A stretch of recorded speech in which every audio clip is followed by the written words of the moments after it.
So I'm going to start off the presentation here.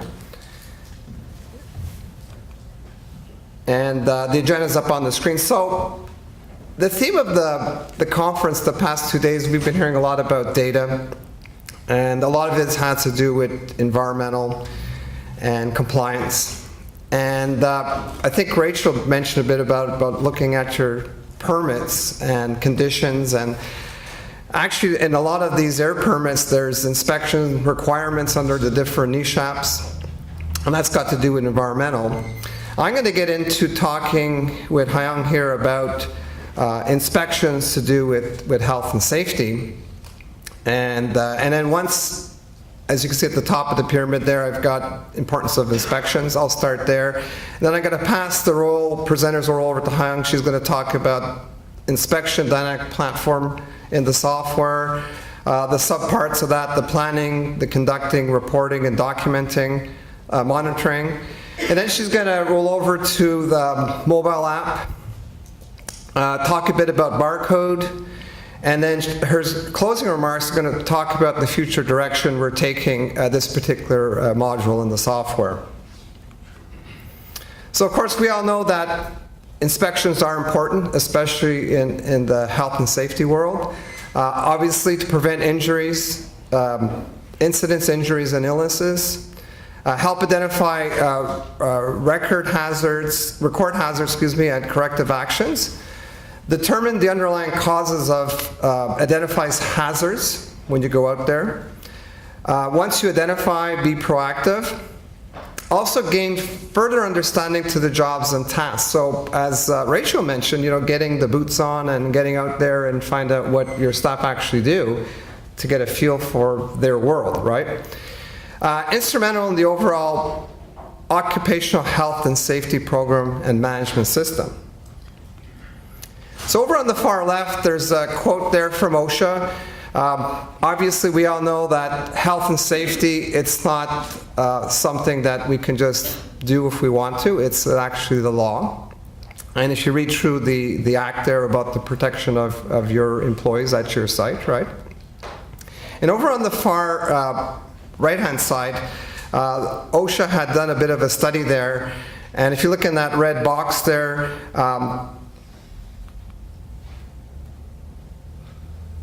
if you have incidents at your workplace, right, there's something called lost time, right, so stoppages of work and investigations. There's also replacing injured workers, so if somebody does actually get injured at your facility. And there could also be loss or damage to machinery and property. And these are what are called indirect costs and have been estimated to be at least 2.7 times direct costs. At the bottom, according to OSHA study, right, Hyung? They're saying the average number of claims decreased by 52% if you actually have a program in place. And the cost per claim has actually also, according to OSHA, decreased by 80%. Average lost time per claim, a decrease of 87%. And overall claims decreased by 88%. So those numbers are quite high, right, when you look at those percentages. There's something there, they're telling us something, right? So my next slide here is actually John Bradburn of General Motors kind of referred to about the oil in the spill there in the Gulf of Mexico with the BP and what they did with the oil that was recovered. Well, on the side of the safety, health and safety, actually, when they started investigating, they realized that the failure that happened out there in the Gulf of Mexico, they identified 8 different safety systems that had failed. So over on the red there, I've identified regular inspections with a strong safety system can help avoid catastrophes. And you realize, I forget how many people, I think people actually died, right, in that incident. And then the massive environmental problem that we had to deal with thereafter. So obviously, when you're looking at inspections, we can see by this particular example, very, very important. So there's a little quote here about culture of profit over safety that led to inadequate protective measures. And that's it. Whoever was running that particular rig decided to not implement the inspections, allowed the drilling to go on, and basically we had, disaster, fatalities, and then led to the extreme environmental problem. So that's relating to the reason why inspections are so important. So I'm going to pass the presenter's role to Haiyang, and she's going to talk a little bit about the dynamic platform here. Thank you, Gary. Good afternoon. So we've outlined that safety and health programs are integral to the workplace, but as we've discussed today, it's not a one-size-fits-all. Each workplace has different processes, different safety issues, and how they are addressed may also vary. OSHA states that recommended best practices can and should be tailored to the needs of each workplace, and they should evolve. And so it's very fitting with the inspection dynamic platform because, as we've been saying the whole day, it's very flexible and customizable, and along with the safety topics we had yesterday, it's moving away from the paper-based system. So it's entirely computerized records and checks, and the beauty of that is that we have automatic inspection generations and reminders, and so it's really hard to miss inspections when it's automatic. And we know that a lot of our clients, they have different levels of comfort with computers, and so the inspection dynamic platform tries to be simple but comprehensive. And effective inspections need effective planning, conducting, reporting, monitoring, and documenting. And for the rest of the presentation, we're going to outline how you can leverage the inspection dynamic platform to help in each faucet. And you'll see that many of the things we are going to see, you've already seen similar formats because, again, the star of the show is the dynamic platform. So the first faucet is planning. Inspections need to be well planned, and in this regard, many times they are recurrent inspections, or they could be one-time events. And it's important to set the frequencies. And on the inspection dynamic platform, we can cater to various frequency patterns, be they weekly, monthly, daily, annual, or maybe you have a unique frequency pattern that you can set. And it's important to clearly identify who the responsible individuals are and their roles. So if we do it at the setup level, it will avoid finger pointing later on should they not be done. Once you identify who the responsible individuals are, you can also set the email notification frequencies at we have various frequency patterns to set email notifications. We have email reminders, which will, as the name suggests, send emails to remind you that you have an inspection coming up. And then the past due emails will be sent if inspections are incomplete, but hopefully you don't get those because you've been getting the reminder emails. So the first three parts, they are shared components of all our dynamic platform modules, and then the last two, they are specific to inspection.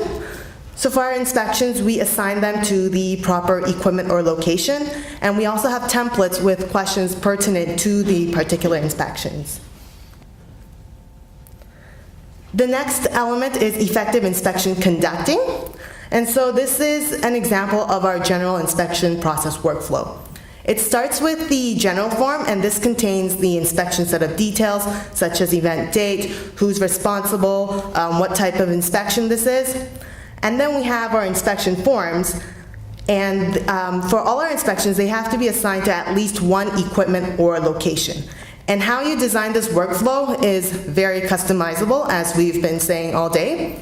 So for this example, maybe you want to assign all the equipment that you have to inspect into one process. So I've thrown all the inspections into this one process, but maybe you don't like this and you just want to have one process for the small tanks and a separate process to inspect your dust collectors. Again, we could customize that, and it's entirely based on the needs of the client. The workflow concludes with a closing form where you would specify the inspection completion date. So we're going to go into an example of how you would do an inspection on the ERA software. So for this example, we're going to first go to a dashboard that Aaron showed earlier today. And the inspection we'll do is the ERA test inspection. And so this widget shows inspections that are assigned to you, or your supervisor can see what inspections are coming up if you are the supervisor for that assigned person. And before I forget, I just want to thank one of our clients, ITG, and because I have some of their forms shown here in our example. So thank you. And so this page we've kind of seen through Nikita's presentation. The inspection that we'll look at is, again, the test inspection, and I've already opened it up to the detail level. And so the top row is the inspection that we're looking at, and if we look at the specific columns, this represents the entire inspection. So whether it's assigned to one equipment or dozens, that inspection progress column reflects the whole inspection. Same with the corrective action progress. If a corrective action was generated anytime within the inspection, it will be reflected here. If you want to go more detailed, so you would open up the carrot, and when you hear the word carrot, you might be thinking of the orange vegetable high in beta carotene, but when ERA says carrot, we're talking about the arrow. And so every time you click on a carrot on the dynamic platform, this will allow you to expand into whatever you're looking at, so you can see the detail level. So I've clicked on the carrot, and now we can see that, okay, there's 5 pieces of equipment assigned, and we can see the general form and closing form. So now this will explain why we have the sandwich. Every inspection, we've said it's customizable, but they must have the general form and closing form. So that will hold your inspection, and those are mandatory. But the layers, it's client dependent. Maybe your inspection requires it to be a fat sandwich with lots of equipment, or you want to keep it simple and you just have a couple. So the layers are completely client dependent, but you have to have the bread. And so we can see for this sandwich, we have 5 layers. Each step is an equipment. And then because I've opened up the carrot, you can see we haven't started our inspection yet. That's why all the steps are current and pending, and none of the steps have corrective actions generated because we haven't started. And again, back to the top row, which reflects the entire inspection, we haven't started, so it's 0%. And we're going to compare how the rows will change as you complete the process or the inspection, just so it'll show how you can use this grid to track where you are in the inspection. So we're going to dive into the inspection, and we have the general form. And again, this contains the details from the setup. And this process flow, it shows you where you are in your inspection. So the current form, in blue, it's the general form. We're going to go and do our inspection. One of the great things about the dynamic forms is that we have history tracking in each question, which is displayed through the clock. And so if you were to change answers at any time, it would display what the change was. And you know that there's a change made because the icon will turn yellow. Same thing with comments and attachments. It can be appended to any question. Also, we try to be efficient and have autofill data whenever possible, since you have a lot of inspections, so we just want to cut down the time for inputting data.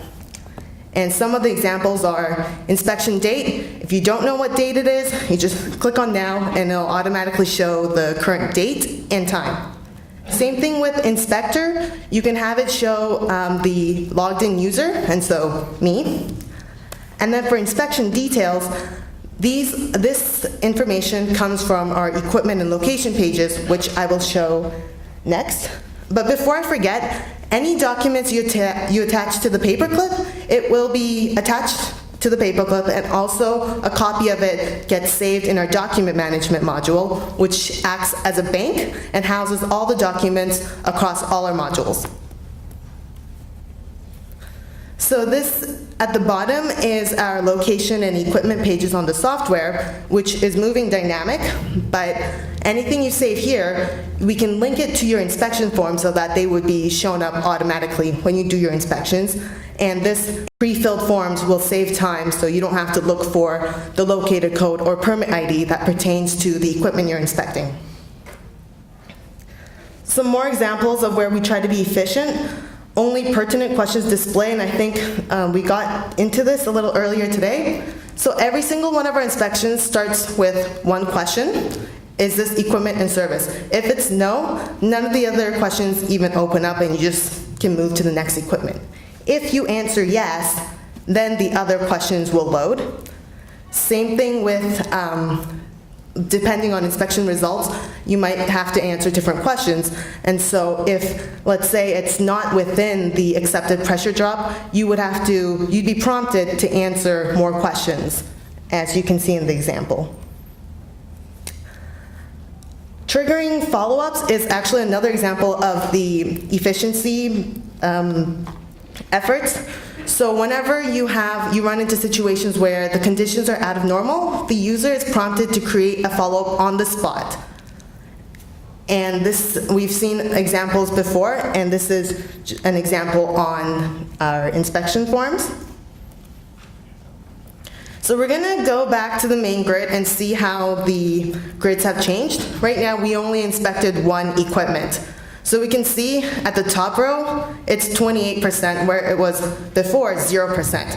And how it's 28% is because we've completed the general form and scrubber 1. So that's 2 out of 7 steps. We had 5 equipment, or 5 layers, and the general form and closing form, so that's 7. So 2 out of 7 is 28%. And you can use your calculator if you don't believe me, but that is true. So that's the top row, and I said that maybe you want to know, okay, which equipment has been done. So I'm going to go inside the caret, and you can see that scrubber, it's the general form and weekly scrubber inspection are complete. And this 0%, now you know. So from here, we saw that there was a corrective action generated in this inspection, but which equipment? So now you can see it's scrubber 1 because it has 0%. NA means it's not applicable. And so maybe you want to take it even more detailed. What kind of follow-up was generated? So then the user would have to click on caret. Sarah gets an A. You would click on the caret right here, and it'll just keep opening up more details. And so this is the follow-up that was generated. And again, I've outlined what has changed in these columns when you did one equipment. So we're going to jump back into the inspection and complete everything. So now we're on the closing form, and it's the current step. And then on the closing form, you would specify the completion date of the inspection. And we've completed the inspection, so one last look at our grid. The inspection process is 100%, and each of the steps are complete, and we only have one follow-up for the scrubber L1. Once you've done your inspections, the next element is reporting. Effective inspections need effective reporting, and this is actually another case of dynamic reports. We've seen today how you would build one. Just a quick recap, if you want to build a dynamic report, you would select questions to include in your report, and they would have to be questions asked in the inspection. You would define your parameters and summary, and put any formulae if necessary. So the example that we'll look at is a report of deviations from normal conditions, and the 3 conditions we'll evaluate are visible emissions, pressure drop, and water flow reading. We'll also like to see what kind of follow-up actions were generated for the inspections. So here's our deviation report.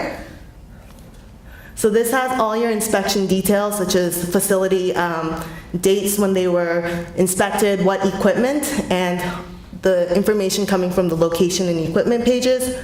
And then it will outline in what cases were abnormalities found for which conditions. And then you can see what kind of follow-ups were generated and any comments that the inspector made.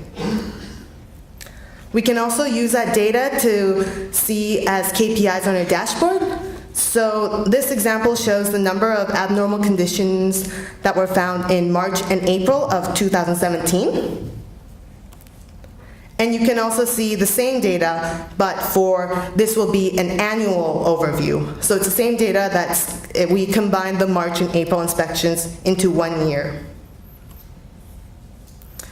The next part we'll look at is the mobile app, which allows employees to complete inspections and record results out in the field using their phones and tablets. So again, this is a paperless and desktop-less option, and also saves the user from having to do a double entry, such as write the results on a piece of paper, then go back to the computer and enter it. The app also allows users to attach files to an inspection. So if you remember the paperclip, you can attach images and pictures to the specific question. And this is just a picture of how the app looks like. The next exciting project is barcode scanning. So here is an example of a form, and we're gonna click on the QR code reader, and then with your app, you're gonna scan it. And the idea is the code contains information that will fill the form. And so once you scan it, parts of the form, that's the information that's captured in the code will pre-populate the form. Another project we have is the 29 CFR 1910. We have a built-in audit forms that cover the OSHA standards, and the purpose of these is to provide out-of-the-box solutions to our clients to conform to the standards. So we have an in-house audit books, and we will have templates on the software. And some of the examples that we've covered are on the left, and the goal is ready-to-use audits and assessment tools. So just to recap, effective inspections need effective planning, conducting, reporting, monitoring, and documenting, and we want to leverage ERA's dynamic platform to aid in facility inspections in each faucet. And the other goal is to consolidate data on one platform in one database accessible by desktop or mobile access. We've also discussed the barcode scanning and the OSHA audit books. And last but not least, ERA values client needs and feedback, and they are sources of inspirations for future developments and functionalities. So, any questions?